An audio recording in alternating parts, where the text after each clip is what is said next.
I've been looking for a way out, running around with my head down, my pride in the ground.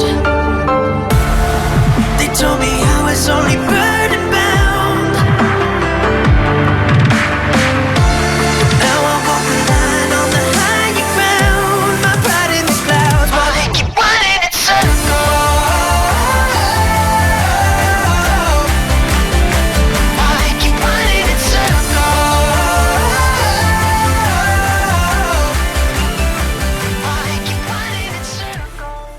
Hey, what is up, guys? My name is The Marathon, running at you with some more MW3 for this week of Memory Lane Mondays. I got you guys a 75-1 double MOAB with the L86 SW, I do believe, is the name of this LMG. As you can see here, I did use it quite a bit. I've got the gold camo with suppressor. I'm not sure my whole class setup just because this gameplay was just recorded out of my theater. A very old gameplay. In fact, as always with a lot of my old MW3 gameplays, it is by my old gamertag, Hated Storm, for any of you new subs. It is my gameplay, so don't worry about the different gamertag. But yeah, I go 75-1 with a double MOAB. After the first MOAB, I go on like a 30-40 gun streak, so pretty good, but I did cut it down quite a bit just to keep it as fast-paced and entertaining as possible, because, you know, when you're using an LMG, you're going to play defensive at points, and so at some points I did post up, head glitch, play a little defensive, but with an LMG, that's what you do want to do. I was playing 6v6 domination, so 75 kills to 1 death is a pretty good kill-death ratio, but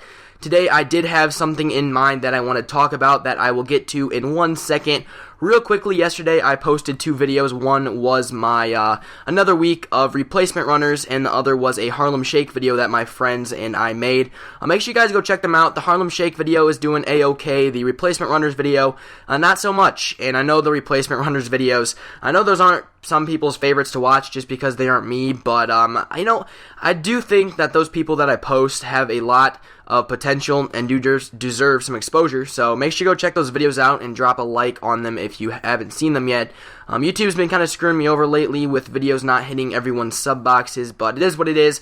Now, what I wanted to talk about today is it's that time of year, my favorite time of year. It's March, which means March Madness, which also means the NCAA men's basketball tournament, and I am super excited.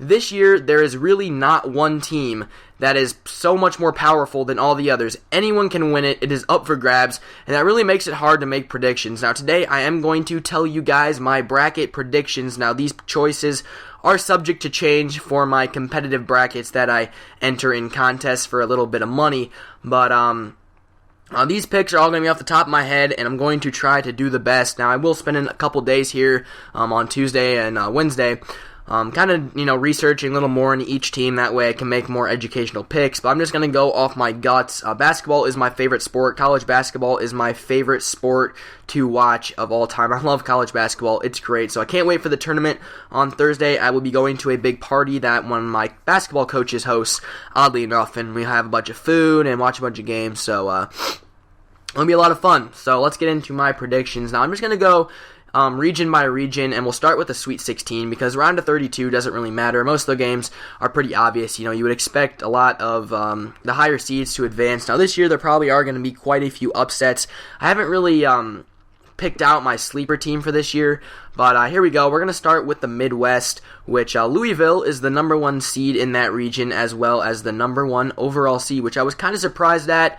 I think if Indiana would have won the Big Ten tournament, they would have got the number 1 overall, but Louisville's the number 1 overall seed.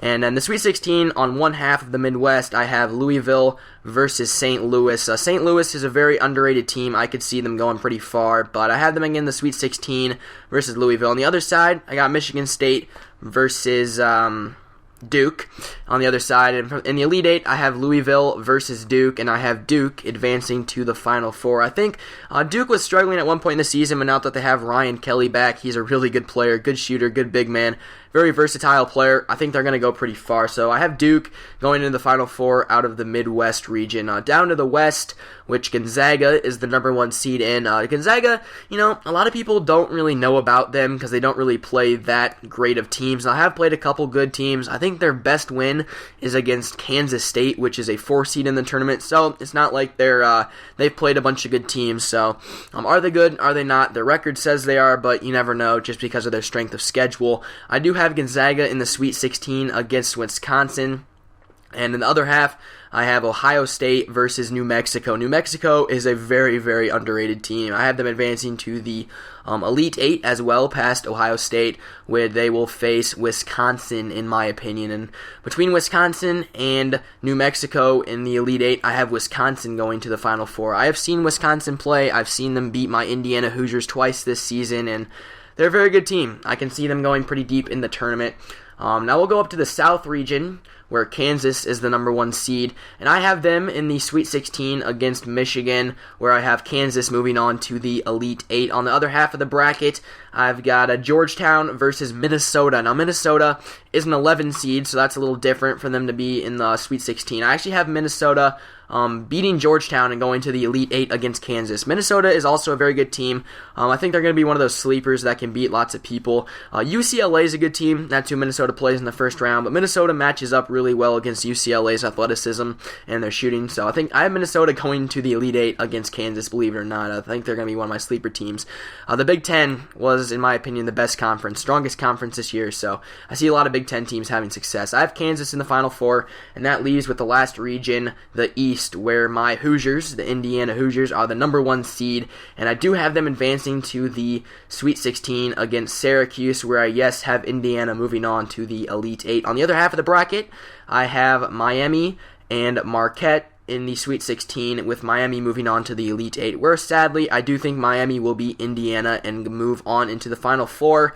Indiana's been inconsistent, but I do think if Cody Zeller plays tough and we knock down shots and Oladipo plays as Oladipo normally plays, I do think we can make a championship run, but we'll see. So that leaves Duke, Wisconsin, Kansas, and Miami in the Final Four, where I have Wisconsin versus Miami in the championship game, and I have Miami winning it all. So those are my bracket predictions for this year's tournament. And I hope you guys did enjoy the gameplay. I think I ran a little over, so I might have had to leave some extra time in there on one of the gun streaks. But I hope you guys did enjoy the gameplay. Again, if you did, drop a like on the video. I'm going to up the ante. Let's go for 80 likes on this video.